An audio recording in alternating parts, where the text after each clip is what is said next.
Karena di sini kita akan menjelaskan tentang obligasi, maka saya akan sedikit memberikan penjelasan tentang obligasi.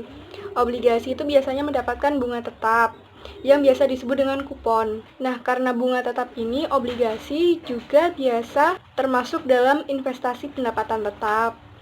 Nah, pendapatan tetap ini itu sering menyesatkan investor yang beranggapan bahwa nilai investasi mereka akan berkurang atau bahkan bertambah karena pendapatan tetap ini. Namun, kenyataannya nilai investasi mereka akan berkurang dari nilai investasi awalnya. Obligasi itu merupakan utang jangka panjang yang dapat dibayarkan kembali ketika jatuh tempo dengan bunga yang tetap jika ada. Nah, dari definisi tersebut, obligasi itu biasa disebutkan sebagai kewajiban atau utang jangka panjang, sedangkan untuk utang jangka pendek itu biasa disebut dengan bill. Nah, nilai utang dari obligasi itu biasanya disebutkan pada surat utangnya.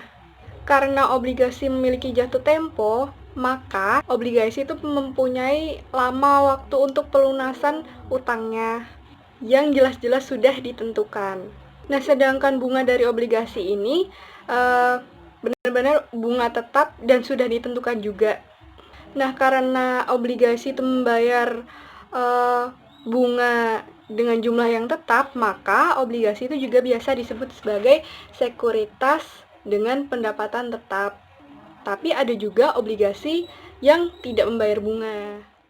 Nah, berikut saya akan menampilkan kode obligasi, yaitu ada AAA, BBB, CC, D, E, F, G. Yang mana A itu adalah singkatan dari AAA itu singkatan dari nama perusahaan penerbit. Sedangkan BBB itu merupakan kode obligasi yang diterbitkan. Sedangkan untuk CC itu merupakan suku bunga dan opsi-opsi tunan. Sedangkan D itu untuk tipe obligasi seperti B untuk bonds, C untuk convertible bonds, dan W itu untuk bonds with warrant, dan masih banyak yang lainnya. Sedangkan E itu merupakan tipe dari suku bunganya dari obligasi tersebut, seperti F untuk fixed rate, untuk Z itu biasanya atau zero rate, dan masih banyak yang lainnya juga. Sedangkan yang terakhir untuk FG itu merupakan kode dari scriptless. Kenapa sih obligasi yang diterbitkan di pasar modal itu harus diberi kode? Nah, karena kode dari obligasi ini dimaksudkan untuk membedakan satu obligasi dengan obligasi yang lainnya untuk kepentingan pencairan, dan organisasi data di komputer, dan untuk menunjukkan karakteristik dari obligasi tersebut. Berikutnya saya akan menjelaskan tentang obligasi seri dan termin. Nah, obligasi ini bisa merupakan serial bonds atau obligasi seri, dan term bonds atau termin obligasi, atau juga bisa kombinasi dari keduanya, yaitu seri dan termin. Obligasi seri itu apa sih? Jadi, serial obligasi Jadi, serial bonds atau obligasi seri merupakan suatu kelompok obligasi yang obligasi-obligasinya akan jatuh tempo pada periode berikutnya setelah satu atau lebih obligasi lainnya itu juga jatuh tempo. Misalnya itu setiap 1 tahun, setiap 2 tahun, setiap 3 tahun, dan seterusnya. Sedangkan untuk term bonds atau obligasi termin itu adalah obligasi yang jatuh temponya itu bersamaan atau serentak. Nah, presentasi selanjutnya akan dijelaskan oleh Novi Iswah. Selanjutnya ada macam-macam obligasi. Terdapat beberapa macam obligasi ditinjau dari penerbitannya, yaitu yang pertama, obligasi pemerintah. Pemerintah juga membutuhkan dana untuk pembangunan negara. Salah satu caranya adalah dengan meminjam jangka panjang kepada pemerintah. Surat utang pemerintah ini disebut dengan SUN atau surat utang negara. Pada umumnya dikenal dengan nama obligasi pemerintah atau government bond. Yang kedua, municipal bond. Municipal bond adalah obligasi yang dikeluarkan oleh pemerintah daerah seperti misalnya pemerintah provinsi, pemerintah kota, dan kabupaten. Yang ketiga yaitu ORI atau obligasi retail Indonesia.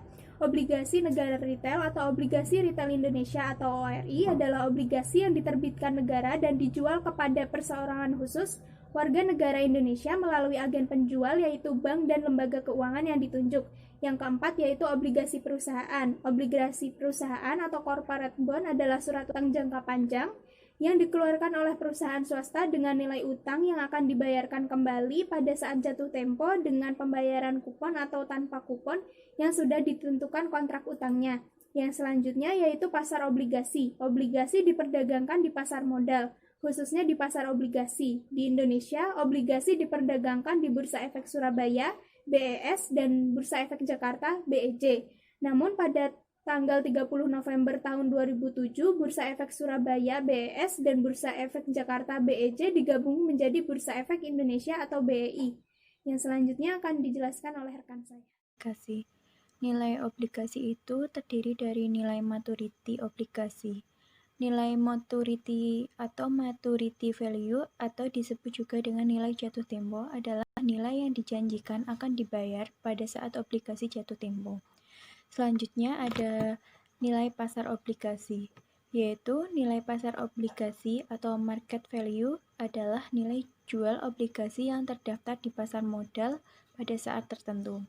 Selanjutnya ada nilai intrinsik obligasi.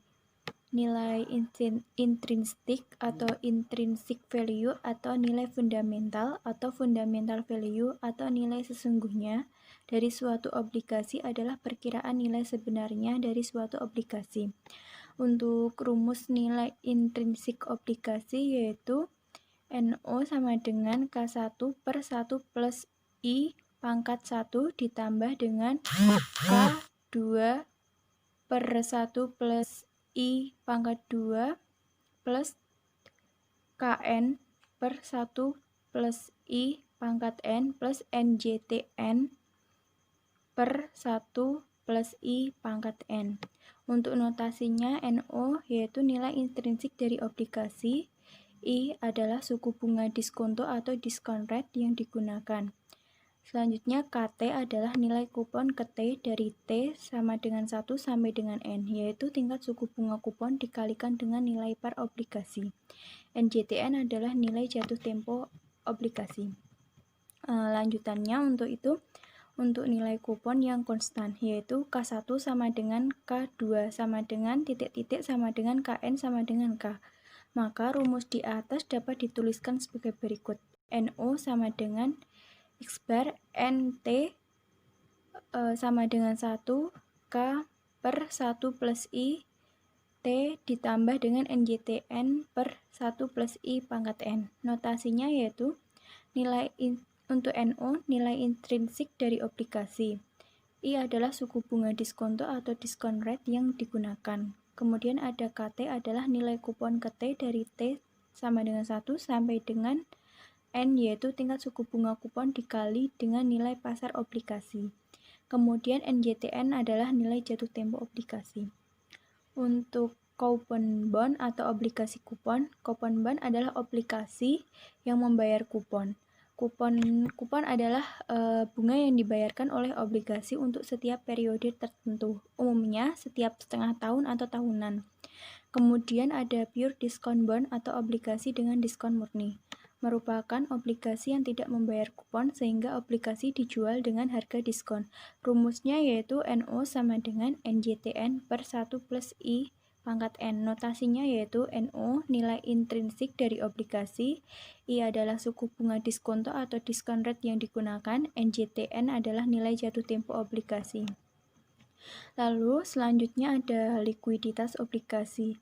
Likuiditas atau liquidity atau disebut juga dengan marketability dari suatu obligasi menunjukkan seberapa cepat investor dapat menjual obligasinya tanpa harus mengorbankan harga obligasinya.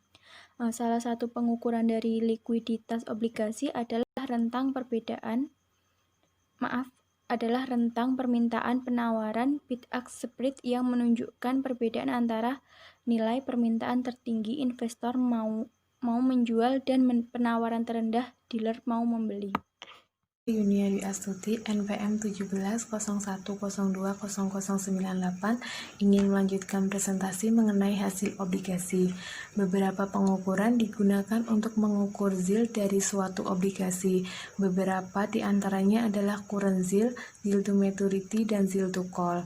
Hasil sekarang atau current yield diukur dengan nilai kupon setahun dibagi dengan nilai pasar obligasi saat ini. Contohnya yaitu obligasi Astra Grapia 1 dengan kode ASGR 01 yang jatuh tempo pada tanggal 27 Oktober 2008 membayar kupon sebesar 13,375%. Pada hari ini dijual dengan harga 89,25 poin. Hasil sekarang atau current yield-nya dari obligasi ini adalah sebesar 13,375% dibagi dengan 89,25.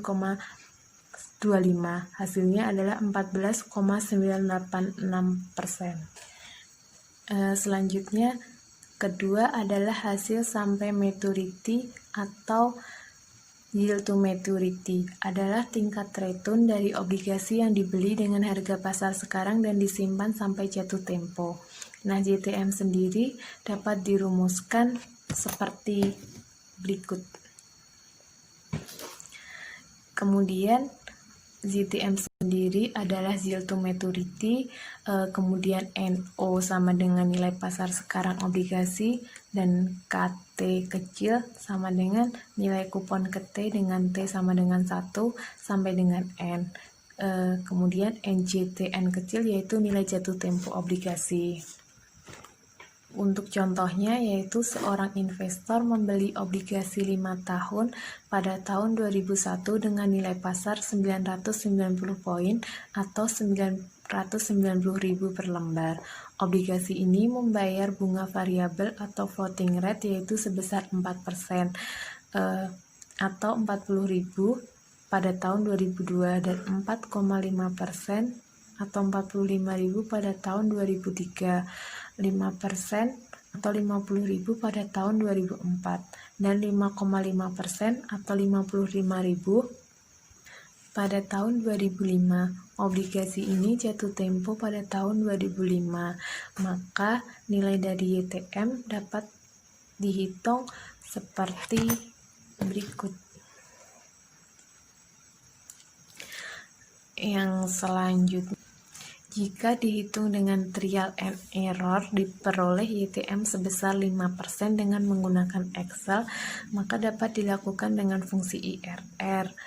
AE bagi E3 di sel B5 sebagai berikut. Untuk nilai kupon yang konstan yaitu K1 sama dengan K2 sampai KN sama dengan K, maka rumus di atas dapat dirumuskan seperti ini. Yang selanjutnya ada contoh, yaitu suatu obligasi berumur 5 tahun yang tidak membayar kupon dengan nilai jatuh tempo obligasi adalah Rp1.000.000 dan sekarang dijual dengan diskon 555.000. Nilai yield to maturity dapat dihitung dengan rumus yang tadi dan menghasilkan perhitungan seperti ini. Nilai JTM dapat juga dicari lewat tabel. Nilai 1 yaitu di tabel disebut dengan faktor nilai sekarang, yaitu nilai 1 dibagi 1 plus JTM, maka 555.000 dibagi 1 juta hasilnya 0,555. Di tabel faktor nilai sekarang dengan periode 5 tahun, nilai ini didapatkan pada nilai 12% dan 13% yaitu 12,49. Yang selanjutnya ada hasil tarik atau provisi tarik atau biasa disebut dengan call provision. Adalah hak penerbit obligasi untuk membayar obligasi pada nilai per sewaktu-waktu sebelum jatuh tempo.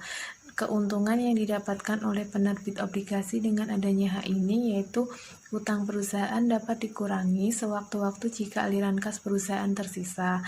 Yang kedua, obligasi dengan kupon yang tinggi dapat dihentikan dan diganti dengan obligasi lainnya yang memberikan kupon lebih rendah jika bunga menurun. Yang ketiga yaitu menyediakan sinyal baik bagi perusahaan yang menunjukkan bahwa perusahaan menguntungkan sehingga tersedia banyak aliran kas tersedia dan perusahaan beranggapan bahwa obligasi adalah murah untuk ditarik kembali. Yang keempat yaitu menyediakan opsi tarik atau call option kepada perusahaan dengan gratis. Nama saya Dia Kuncarawati, NPM 1701020116, akan melanjutkan presentasi dari materi obligasi. Untuk rentang hasil atau disebut dengan yield spread adalah perbedaan antara yield to maturity atau disingkat dengan YTM yang dijanjikan dengan YTM suatu obligasi bebas gagal yang mempunyai nilai kupon dari waktu maturity yang sama. Habis itu untuk rumusnya ada YTM diharapkan ditambah dengan nilai obligasi yang tidak terbayar relatif terhadap harga pasar sekarang dikalikan dengan probabilitas obligasi akan gagal dan dibagi 1 dikurangi dengan probabilitas obligasi akan gagal. Selanjutnya tentang risiko obligasi. Risiko dari obligasi adalah kemungkinan obligasi tidak terbayar atau default. Peringkat obligasi atau bond rating dapat digunakan sebagai proksi dari risiko obligasi. Untuk peringkatnya, obligasi menurut S&P itu ada 7. Yang pertama yaitu AAA dengan keterangan mempunyai kemampuan yang sangat kuat untuk membayar bunga-bunga dan membayar kembali prinsipal. Habis itu ada AA dengan keterangan mempunyai kemampuan kuat untuk membayar bunga-bunga dan membayar kembali prinsipal. Dan untuk peringkat A itu mempunyai kemampuan kuat untuk membayar bunga-bunga dan membayar kembali prinsipal, tetapi lebih rentan terhadap kondisi-kondisi yang berubah terbalik dibandingkan dengan kasus dari AAA. Sedangkan untuk peringkat BBB itu keterangannya mempunyai kemampuan yang cukup untuk membayar bunga-bunga dan membayar kembali prinsipal, bahkan lebih rentan terhadap kondisi-kondisi yang berubah terbalik dibandingkan dengan obligasi-obligasi peringkat A. Sedangkan untuk BB dan B, CCC, CC, dan C itu dianggap spekulatif terhadap kemampuan untuk membayar bunga-bunga dan membayar kembali prinsipal. BB itu menunjukkan tingkat terendah dari spekulasi dan C menunjukkan tingkat tertinggi dari spekulasi. Sedangkan untuk peringkat yang D itu keterangannya itu gagal atau default, pembayaran bunga-bunga dan pembayaran kembali prinsipal tertunggak. Sedangkan untuk positif dan negatif itu keterangannya dapat digunakan untuk menunjukkan posisi relatif di dalam suatu kategori. Selanjutnya itu tentang teorema penilaian obligasi. Jadi untuk teorema penilaian obligasi akan menjelaskan bagaimana hubungan antara harga obligasi akibat perubahan-perubahan suku bunga, maturity, dan nilai kupon. Harga obligasi itu akan berubah dengan berubahnya suku bunga dan lamanya maturity. Hasil pasar atau market yield menunjukkan hubungan antara perubahan suku bunga terhadap harga obligasi. Menurut Malkiel pada tahun 1962 memperkenalkan 5 teorema tentang hubungan antara harga-harga obligasi dengan hasil-hasilnya atau yields. Teorema ini disebut dengan Malkiel's Bond Theorems. Untuk yang teorema 1 itu harga dari obligasi akan bergerak berlawanan dengan hasil pasar. seperti halnya hubungan suku bunga dengan harga saham. Hubungan suku bunga dengan harga obligasi dengan bunga tetap adalah berlawanan arah, yaitu semakin meningkatnya atau menurunnya suku bunga, semakin menurunnya harga obligasi. Selanjutnya, untuk teorema kedua itu dengan maturity konstan, penurunan suku bunga akan menaikkan harga obligasi dengan basis persentase lebih besar dibandingkan dengan peningkatan suku bunga yang sama besarnya yang akan menurunkan harga obligasi. Teorema ini menunjukkan dengan maturity konstan, persentase perubahan harga obligasi akan lebih besar untuk penurunan suku bunga dibandingkan untuk peningkatan suku bunga yang sama besarnya. Sedangkan untuk teorema yang ketiga itu ada untuk suatu perubahan suku bunga yang tertentu, besarnya perubahan harga obligasi akan berhubungan positif dengan waktu maturity, yaitu semakin lama maturity-nya, semakin besar perubahan harga obligasinya. Teorema 1 dan 2 itu menunjukkan keadaan maturity yang konstan, sedangkan untuk teorema ketiga ini menunjukkan bagaimana jika maturity berubah. Teorema ini menunjukkan bahwa untuk perubahan suku bunga tertentu, perubahan atau volatility harga obligasi jangka panjang akan lebih tinggi dibandingkan dengan untuk obligasi jangka yang lebih pendek. Sedangkan untuk teorema yang keempat itu ada perubahan harga yang terjadi akibat hubungan antara maturity obligasi dan volatilitas harganya akan semakin besar dengan tingkat menurun sejalan dengan meningkatnya maturity.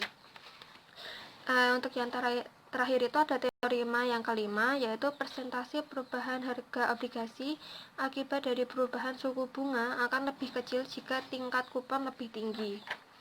Selanjutnya untuk implikasi terhadap investor.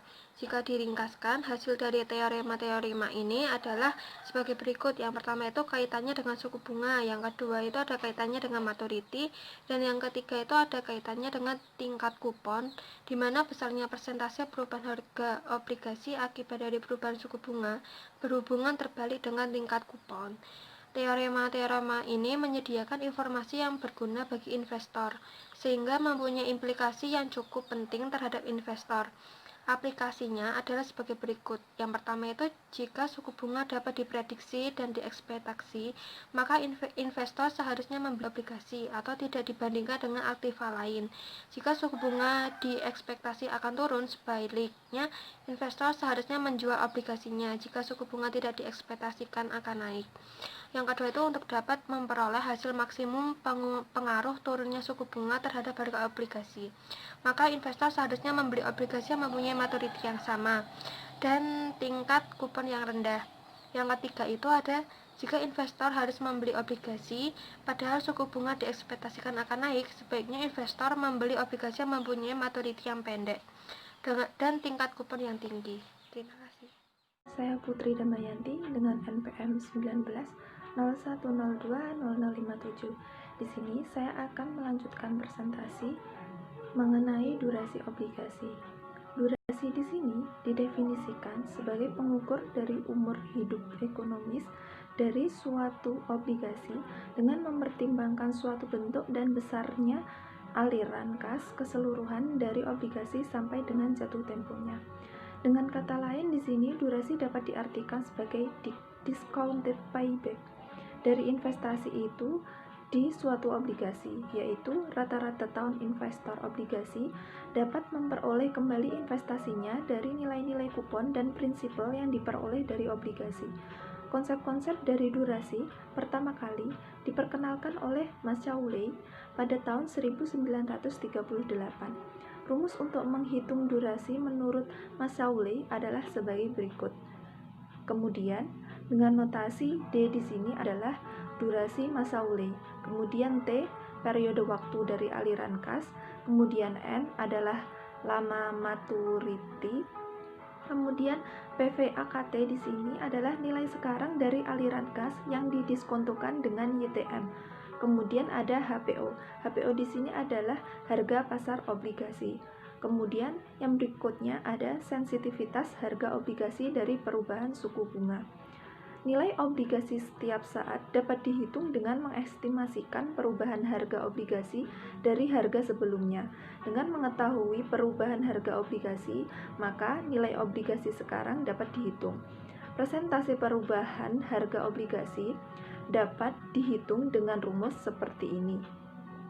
Kemudian, rumus persentase perubahan harga obligasi ini dipengaruhi secara positif oleh durasi obligasinya dan secara negatif oleh perubahan suku bunga.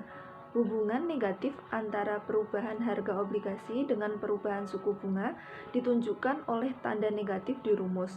Kemudian, hubungan antara perubahan harga obligasi dengan perubahan suku bunga diasumsikan linier. Akan tetapi, pada kenyataannya hubungan ini tidaklah sepenuhnya linier, tetapi sedikit cembung, sehingga hubungan nilai keduanya digunakan tanda mendekati sama dengan yang ada keritingnya itu, bukan tanda sama dengan yang lurus. Kemudian yang terakhir ada imunisasi.